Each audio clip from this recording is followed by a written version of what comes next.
नमस्कार मंडळी, श्री स्वामी समर्थ. तुम्हा सर्वांचं नवीन एका व्हिडिओमध्ये खूप खूप स्वागत आहे. तर 2026 संक्रांत विषयीची आपण माहिती पाहणार आहोत. संक्रांत 3 दिवस असते. 13 तारखेला भोगी आहे. भोगीच्या दिवशी मिक्स भाज्यांची भाजी बनवली जाते आणि बाजरीची भाकरी बनवून त्याच्यावरती तीळ लावले जातात. भाजी आणि भाकरीचा नैवेद्य हा देवाला दाखवला जातो. 14 तारखेला संक्रांत आहे.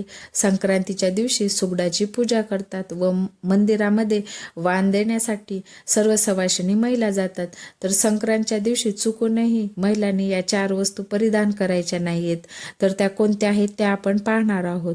तर यावर्षी संक्रांत देवीने पिवळे वस्त्र परिधान केलेले आहे. त्यामुळे संक्रांतला चुकूनही पिवळी साडी महिलांनी घालायची नाहीये. त्याचबरोबर पिवळ्या रंगाच्या बांगड्याही घालायच्या नाहीयेत. पिवळ्या रंगाची कोणतीही वस्तू महिलांनी परिधान करायची नाहीये. पिवळ्या फुलांचा गजरा किंवा पिवळे फुलं ही संक्रांतच्या दिवशी महिलांनी केसामध्ये लावायचे नाहीये. बऱ्याच महिलांना हा प्रश्न पडतो की मग हळद लावायची का नाही.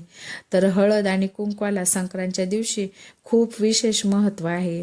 त्यामुळे हळद आणि कुंकू तुम्ही वापरू शकतात. त्याचबरोबर बऱ्याच महिलांना हाही प्रश्न पडतो की साड्यांवरती पिवळ्या रंगाची बॉर्डर आहे किंवा फुलं आहेत पिवळ्या रंगाची, तर मग ती साडी घालायची का नाही.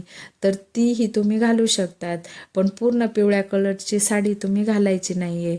सोन्याचे दागिनेही तुम्ही घालू शकतात. त्याचबरोबर संक्रांत देवीने मोती धारण केलेला आहे. त्यामुळे महिलांनी मोत्याचे दागिने या संक्रांतला घालायचे नाही. कोणते तर कानातले, गळ्यातले, मोत्याच्या बांगड्या असे कोणतेही मोत्याचे दागिने महिलांनी या दिवशी घालायचे नाही आहे. महिला यावर्षी संक्रांत देवीने चंदनाचा टिळा लावलेला आहे. त्यामुळे संक्रांत दिवशी महिलांनी चुकूनही चंदनाचा टिळा लावायचा नाही आहे.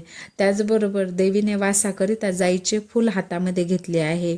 त्यामुळे महिलांनी जाईच्या फुलांचा गजराही केसामध्ये लावायचा नाही आहे. देवी ही पायस भक्षण करत आहे. पायस म्हणजे खीर. त्यामुळे संक्रांतच्या दिवशी कोणत्याही महिलांनी खीर घरामध्ये बनवायची नाही आहे.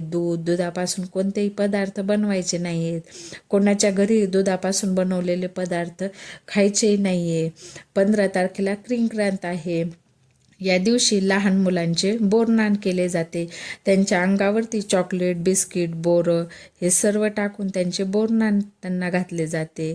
आणि या दिवशी संक्रांतच्या दिवशी कोणतेही शुभ कार्य केले जात नाही आहे. व्हिडिओ आवडल्यास व्हिडिओला लाईक, शेअर, चॅनलवर नवीन असाल तर चॅनलला नक्की सबस्क्राईब करा. धन्यवाद.